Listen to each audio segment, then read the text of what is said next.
بسم اللہ والحمد للہ والصلاۃ والسلام علی رسول اللہ وآلہ واصحابہ وائمۃ امتہ الجلۃ اجمعین۔ پیارے بھائیوں، آج ہمارا سب سنابل سے تیسرا درس ہے الحمدللہ۔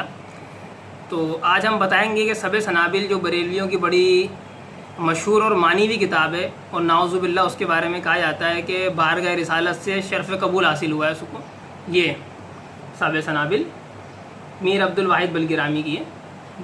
اس پر صفحہ نمبر 134 پہ،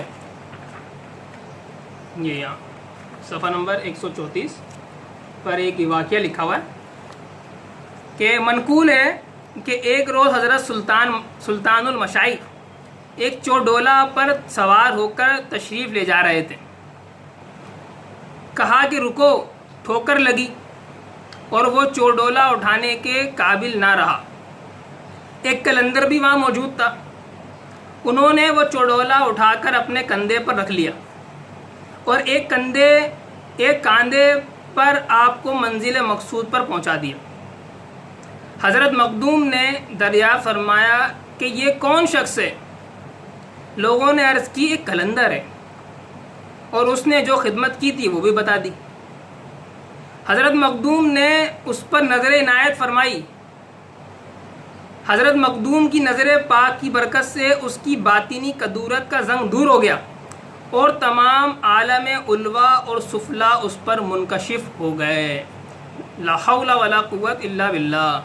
یہاں پر مطلب ان کا یہ ہے کہ ان کے جو پیر ہیں انہوں نے نظر ڈالی اور اس کو سارا علم غیب حاصل ہو گیا، جتنا اوپر کی دنیا ہے، عالم علوا اور عالم سفلا سب اس پہ ظاہر ہو گیا۔ یہ کہانی آپ نے سن لی اس کی، اور اب قرآن سنیے۔ قرآن میں اللہ کیا فرماتا ہے؟ قرآن میں اللہ تعالیٰ سورہ جن آیت نمبر 27 اللہ فرماتا ہے عالم الغیب فلا یظہر علی غیبہ احدا الا من ارتضی من رسول۔ ترجمہ، غیب کا جاننے والا یعنی اللہ، غیب کا جاننے والا اپنے غیب پر کسی کو مطلع نہیں کرتا سوائے اس کے جس کو اس نے چن لیا ہے رسولوں میں سے۔ جس رسول کو اس نے چن لیا ہے سوائے اس کے اللہ کسی کو بھی غیب پر اطلاع نہیں کرتا۔ یہاں پر اللہ فرما رہا ہے کہ رسولوں کے علاوہ اللہ کسی کو غیب نہیں دیتا ہے، اور یہ ان کے پیر فقیر جو ہیں یہ نبیوں سے ہی بڑھ گئے۔ یہ کہہ رہے ہیں کہ یہاں لکھا ہوا ہے کہ ان کے پیر نے صرف نظر ڈالی ہے۔ علم غیب حاصل ہونا تو بات کی بات ہے، اس کو آپ رہنے دیں۔ وہ اس پیر نے نظر ڈالی ہے صرف، تو اس کو عالم علوا سفلا سب ظاہر ہو گیا اس کے۔ لا حول ولا قوت الا باللہ۔ یہ کسی نبی کے بارے میں آپ نے نہیں سنا ہوگا، کسی نبی نے جو ہے وہ نظر ڈالی تو اس کا عالم سفلا اور علوا اور سفلا جو ہے سب ظاہر ہوگا ان کے مریدوں پر۔ یہ انہوں نے یہ پیر و فقیروں کو اتنا بڑھا دیا ہے کہ نبیوں سے ہی بڑھا دیا انہوں نے۔ کسی نبی کے بارے میں آپ کو یہ بات منقول نہیں آئے گی، اور قرآن میں بھی اللہ فرما رہا ہے کہ رسولوں کے علاوہ اللہ کسی کو علم غیب نہیں دیتا ہے، اور یہاں پر ان کے پیر و فقیروں کو علم غیب حاصل ہو رہا ہے۔ یہ ہو رہا ہے بھائی، قرآن و حدیث کو چھوڑو گے تو یہی حالت ہوگی۔ یہی کتابوں میں یہ ایسی باتیں لکھتے ہیں، اور اب تک چھپ رہی ہیں کتابیں ہیں، اور ڈھٹائی سے چھاپ رہے ہیں بے غیرتی کے ساتھ۔ زیادہ سے زیادہ میرے جواب میں کون کیا کہے گا؟ وہ یہ کہے گا میں تو اس بات کو نہیں مانتا۔ اگر نہیں مانتے تو چھپ کیوں نہیں کتابیں آپ کے مکاتب پہ؟ اور یہ بات تو بالکل بھی غلط ہے، بالکل ہی غلط ہے۔ کوئی یہ بولے کہ ہم جو ہے یہ بریلوی یہ بولیں کہ ہم اللہ کے ولیوں کے لیے علم غیب نہیں مانتے۔ مانتے ہیں تو صاف صاف ہیں۔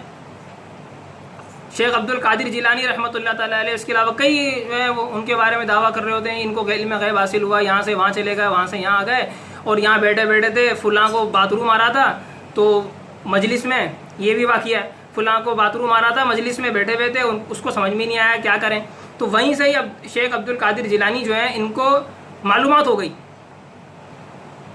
گئی کہ اسے باتھ روم آ رہا ہے، تو انہوں نے رومال چھوڑا، وہ رومال اس کے سر پہ گیا تو غائب ہو گیا، وہ جنگل میں پہنچ گیا۔ پھر وہ جنگل میں وہاں پہنچ گیا، وہاں سے اس نے باتھ روم کیا، باتھ روم کر کے فارغ ہوا تو پھر دوبارہ یہاں پر آ گیا ان کے مجلس میں۔ لا حول ولا قوت الا باللہ۔ قرآن میں اللہ فرما رہا ہے کہ رسولوں کے علاوہ کسی کو اللہ علم غیب نہیں دیتا، کسی کو غیب پر مطلع نہیں کرتا۔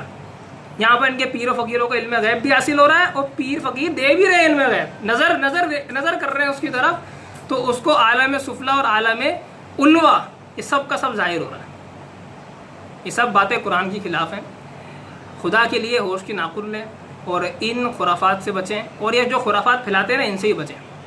ان سے پوچھیں کہ قرآن کی جو آیت ہے تمہارے پاس اس کا کیا جواب ہے، بتاؤ۔ سورہ جن کی آیت نمبر 27 ہے کہ رسولوں کے علاوہ اللہ کسی کو علم غیب نہیں دیتا، یہ پیر و فقیروں کو علم غیب کہاں سے آ رہا ہے؟ کہ آپ ان سے پوچھیں اور ان سے بچیں بھی۔ وآخر دعوانا ان الحمد للہ رب العالمین۔